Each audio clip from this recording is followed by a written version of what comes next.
उन्होंने मांग किया है तो उनको सुरक्षा मिलना चाहिए। हमारी बड़ी बहन है, तो अभी क्या स्थिति बनी हुई है?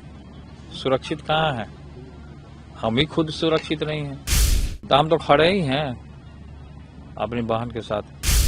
अब क्या सुरक्षा नहीं मिलती है तो सुरक्षा व्यवस्था करा देना चाहिए। आप भी सुरक्षित नहीं हैं, प्रेस का लोग कहाँ सुरक्षित है?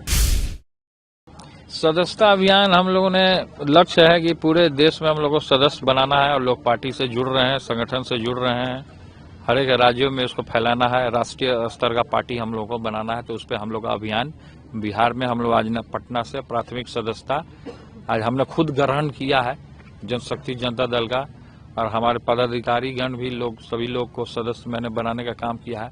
अब पदाधिकारी लोग का जिम्मेवारी है कि आगे सदस्य लोग बनाने का काम करें और इस संगठन को पूरे ग्राउंड लेवल पे हम लोग मजबूत करने का काम करने जा रहे हैं। 2026 में बंगाल में चुनाव हो रहा है, क्या आपकी पार्टी वहाँ भी चुनाव? हाँ, बंगाल में भी हमारी पार्टी लड़ेगी चुनाव। 27 में यूपी में भी? 27 में यूपी में भी हमारी पार्टी लड़ेगी। स्ट्रैटेजी ये है कि पूरे देश भर में आपकी पार्टी अब चुनाव लड़ने जा रही है? हाँ, स्ट्रैटेजी तो पार्टी का यही रहता है। बिहार में बुलडोजर एक्शन को लेकर क्या कहेंगे? जिस तरीके से गरीबों की बस्तियां वो जारी जा रही है। देखिए, बुलडोजर एक्शन को जैसे मान लीजिए कि बहुत तरीके का है, बस्ती वगैरह रहता है, तो जैसे मान लीजिए सरकार उन लोगों को उच्च व्यवस्था नहीं कराता है, मकान बना के नहीं देते, जिसका कारण है कि सड़क के किनारे किनारे लोग झोपड़ी वगैरह गरीब आदमी लगा करके अपना गुजारा करता है, पेट पालने का काम करता है। तो सरकार से यही मांग करेंगे कि उनका भी व्यवस्था कहीं हो जाए और उनको बढ़िया व्यवस्था हो सरकार के तरफ से, ताकि उनके छोटे छोटे बच्चे हैं जो स्लम में जो रहते हैं, जो मेहनत मजदूरी करते हैं, कूड़ा उठाने का काम करते हैं, तो इनको भी कुछ व्यवस्था मिले, उनको भी कहीं रोजगार मिले, उनको भी एडजस्ट किया जाए। आपकी बहन ने मुख्यमंत्री से सुरक्षा की मांग की है, कह रहे हैं कि घर वापसी में बेटियां सुरक्षित रहे। रोहिणी ने मुख्यमंत्री से आग्रह किया, क्या लगता है सुरक्षित नहीं है यहाँ की बेटियां? देखिए, अब उन्होंने मांग किया है तो उनको सुरक्षा मिलना चाहिए। हमारी बड़ी बहन है। आप मानते हैं बेटियां बिहार में सुरक्षित नहीं है? तो अभी क्या स्थिति बनी हुई है? सुरक्षित कहाँ है? हम ही खुद सुरक्षित नहीं हैं। कब कहाँ मेरे ऊपर हमला हो जाए कोई नहीं जानता है। लगातार सीएम से भी मांग करे, आपने कहा भी था मैं अपनी बहन के साथ खड़ा रहूंगा किसी भी परिस्थिति में। तो हम तो खड़े ही हैं अपनी बहन के साथ। कह रही है घर में सुरक्षा नहीं मिलती है बेटियों को। अब क्या सुरक्षा नहीं मिलती है तो सुरक्षा व्यवस्था करा देना चाहिए। आप भी सुरक्षित नहीं हैं, प्रेस का लोग कहाँ सुरक्षित है? उन्होंने मांग किया है तो उनको सुरक्षा मिलना चाहिए। हमारी बड़ी बहन है, तो अभी क्या स्थिति बनी हुई है? सुरक्षित कहाँ है? हम ही खुद सुरक्षित नहीं हैं, तो हम तो खड़े ही हैं अपनी बहन के साथ।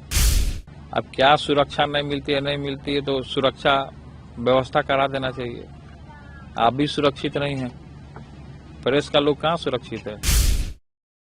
सदस्यता अभियान हम लोगों ने लक्ष्य है कि पूरे देश में हम लोगों को सदस्य बनाना है और लोग पार्टी से जुड़ रहे हैं, संगठन से जुड़ रहे हैं, हर एक राज्यों में उसको फैलाना है। राष्ट्रीय स्तर का पार्टी हम लोगों को बनाना है, तो उस पर हम लोग का अभियान बिहार में हम लोग आज पटना से प्राथमिक सदस्यता आज हमने खुद ग्रहण किया है, जनशक्ति जनता दल का, और हमारे पदाधिकारी गण भी लोग सभी लोग को सदस्य मैंने बनाने का काम किया है। अब पदाधिकारी लोग का जिम्मेवारी है कि आगे सदस्य लोग बनाने का काम करें और इस संगठन को पूरे ग्राउंड लेवल पे हम लोग मजबूत करने का काम करने जा रहे हैं। 2026 में बंगाल में चुनाव हो रहा है, क्या आपकी पार्टी वहाँ भी चुनाव? हाँ, बंगाल में भी हमारी पार्टी लड़ेगी चुनाव। 27 में यूपी में भी? 27 में यूपी में भी हमारी पार्टी लड़ेगी। स्ट्रैटेजी ये है कि पूरे देश भर में आपकी पार्टी अब चुनाव लड़ने जा रही है? हाँ, स्ट्रैटेजी तो पार्टी का यही रहता है। बिहार में बुलडोजर एक्शन को लेकर क्या कहेंगे? जिस तरीके से गरीबों की बस्तियां वो जारी जा रही है। देखिए, बुलडोजर एक्शन को जैसे मान लीजिए कि बहुत तरीके का है, बस्ती वगैरह रहता है, तो जैसे मान लीजिए सरकार उन लोगों को उच्च व्यवस्था नहीं कराता है, मकान बना के नहीं देते, जिसका कारण है कि सड़क के किनारे किनारे लोग झोपड़ी वगैरह गरीब आदमी लगा करके अपना गुजारा करता है, पेट पालने का काम करता है। तो सरकार से यही मांग करेंगे कि उनका भी व्यवस्था कहीं हो जाए और उनको बढ़िया व्यवस्था हो सरकार के तरफ से, ताकि उनके छोटे छोटे बच्चे हैं जो स्लम में जो रहते हैं, जो मेहनत मजदूरी करते हैं, कूड़ा उठाने का काम करते हैं, तो इनको भी कुछ व्यवस्था मिले, उनको भी कहीं रोजगार मिले, उनको भी एडजस्ट किया जाए।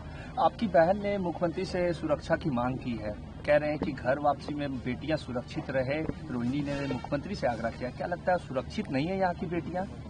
देखिए, अब उन्होंने मांग किया है तो उनको सुरक्षा मिलना चाहिए। हमारी बड़ी बहन है। आप मानते हैं बेटियां बिहार में सुरक्षित नहीं है? तो अभी क्या स्थिति बनी हुई है? सुरक्षित कहाँ है? हम ही खुद सुरक्षित नहीं हैं। कब कहाँ मेरे ऊपर हमला हो जाए कोई नहीं जानता है। लगातार सीएम से भी मांग करे, आपने कहा भी था मैं अपनी बहन के साथ खड़ा रहूंगा किसी भी परिस्थिति में। तो हम तो खड़े ही हैं अपनी बहन के साथ।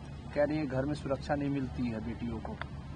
अब क्या सुरक्षा नहीं मिलती है तो सुरक्षा व्यवस्था करा देना चाहिए। आप भी सुरक्षित नहीं हैं, प्रेस का लोग कहाँ सुरक्षित है।